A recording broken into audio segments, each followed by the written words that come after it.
கோளும் ஒன்றாய் காண அங்கு கற்பகம் என்னும் கடவுளின் மெய்யில்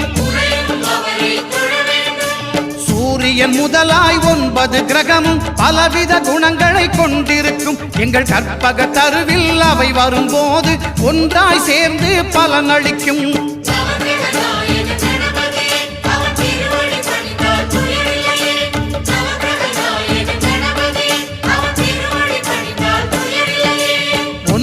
கோளும் ஒன்றாய் காண